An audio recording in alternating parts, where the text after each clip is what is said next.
ရင်ဘဝတုန်းကသူတော်ဘာသားမယားကို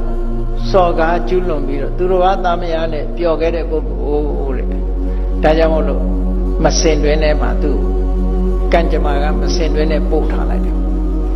သူတသက်တာလုံးဟာမစင်တွင်ထဲမှာပဲသူနေရတယ်ပေါ့လောက်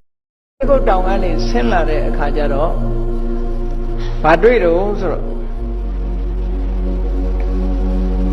တရဝါတကောင်လူတရဝါတကောင်ပေါ့ရင်ခွဲထဲမှာမြင်လိုက်တာလူတွေစောင့်တဲ့မစင်တွင်ကြီးထဲမှာသူက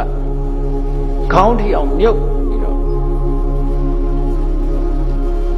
ပင်မဆင်းရဲနေတဲ့မစင်တွင်ကြီးထဲမှာမြုပ်နေတဲ့မြုပ်လိုက်ပေါ်လိုက်မြုပ်လိုက်ပေါ်လိုက်ဖြစ်နေတဲ့အဲ့တတ္တဝါကြီးကိုသွားတွေ့တယ်မစင်နေတဲ့မြုပ်နေတဲ့ပုံအော်ဟစ်ညင်းယူပြီးတော့မစင်နေတဲ့ကလည်းမထွက်နိုင်ဘူးမစင်တွင်ကြီးထဲမှာမြုပ်ပြီးတော့နေတဲ့တတ္တဝါတစ်ကောင်သွားတွေ့တယ်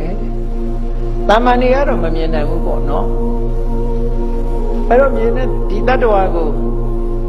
မြတ်စွာဘုရားထံရောက်လို့မေးတဲ့အခါကျတော့ဘုရားဒီတတ္တဝါဟာတဲ့အရင်ဘဝတုန်းကသူတော်ဘာသားမယားကို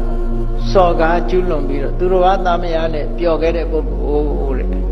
ဒါကြောင့်မို့လို့မစင်တွင်ထဲမှာသူကံကြမ္မာကမစင်တွင်နဲ့ပို့ထားလိုက်တယ်သူတသက်တာလုံးဟာမစင်တွင်ထဲမှာပဲသူနေရတယ်ပေါ့လောက်လို့အကောင်မျိုးဖြစ်တာပေါ့နော်သို့တော့လောက်မဟုတ်ဘူးသူကတရဝလူလိုတရဝတကောင်ဖြစ်ရတယ်ပေါ့အဲ့တော့ဘာပဲဖြစ်ဖြစ်ကိုလှုပ်လို့ကိုဖြစ်တာတွေကြီးပဲဒါတွေကနော်အတိတ်ဘဝကလှုပ်ခဲ့လို့ရှိရင်ဒါမျိုးမဖြစ်ဘူးလို့ပြောလို့မရဘူးဘာလို့လဲဆိုလှုပ်တော့ကကိုယ်စိတ်နဲ့လှုပ်တာလေကိုယ်စိတ်လို့ဆိုကြတဲ့ကကိုယ်ပိုင်တဲ့စိတ်ပဲကိုယ်ပိုင်တဲ့စိတ်ကနေပြီးတော့လှုပ်တာဆိုတော့ဒီအကျိုးကသူများကိုသွားပေးမှာမဟုတ်ဘူးကိုယ့်ကိုပဲလာပေးမှာပဲဒါကြောင့်မို့လို့ကံတရားဆိုတာကိုယ်နဲ့သာသက်ဆိုင်တယ်သူများနဲ့မသက်ဆိုင်ဘူးလို့သူပြောတယ်နောက်တစ်ခါဒါကြတော့အမျိုးသမီးတစ်ယောက်တွေ့တယ်အဲ့ဒီအမျိုးသမီးကခုနလိုပဲအရေးမပါဘူးအပေါ်ကအရေးကုန်မပါဘူးအသားတစ်ကြီးလို့ဖြစ်ရဲနဲ့ဒီကိုယ်လုံးကအရေးမပါအရေးမပါသည့်အတွက်ကြောင့်ဘာဖြစ်တော့ဆိုအကောင်မလောင်တွေကအကုန်ကြိုက်ကြတာပေါ့နော်အင်တမတနာเสียဖြစ်ပြီးတော့အကာအကွယ်မရှိဘူးပေါ့ရှင်ကောင်းတွေပါတယ်အကုန်လုံးကနေဝိုင်းအုံပြီးတော့လူမအရေးကုန်လေးကဖုံးထားလို့ချစ်ပျော်ရှုပျော်ရှိနေတာ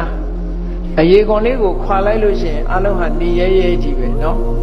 หนีရဲရဲကြီးပဲအရေးကုန်လေးပေါ်မှာကြည့်ပြီးတော့သာအသားဖြူတယ်တို့အသားမဲတယ်တို့လှတယ်တို့မလှဘူးနဲ့ပြောနေကြတာအရေးကုန်လေးခွာလိုက်ရင်တော့အရေးကြီးတွေကြီးပဲအကုန်ဟောဒီတတ္တဝါကလည်းပဲအမျိုးသမီးတတ္တဝါလည်းပဲအရေးကုန်မပါသည့်အတွက်ကြောင့်ခန္ဓာကိုယ်ကြီးတစ်ခုလုံးဟာหนีရဲပြီးတော့နေတယ်အဲ့ဒီအမျိုးသမီးကအတိတ်ဘဝတုန်းကမလုပ်ခဲ့တယ်ဟုတ်ဆိုဖောက်ပြားခဲ့တဲ့အမျိုးသမီးတဲ့နော်ဖောက်ပြားခဲ့တဲ့အမျိုးသမီးဖြစ်လို့အခုလိုဒီဘဝမျိုးကိုရောက်တာ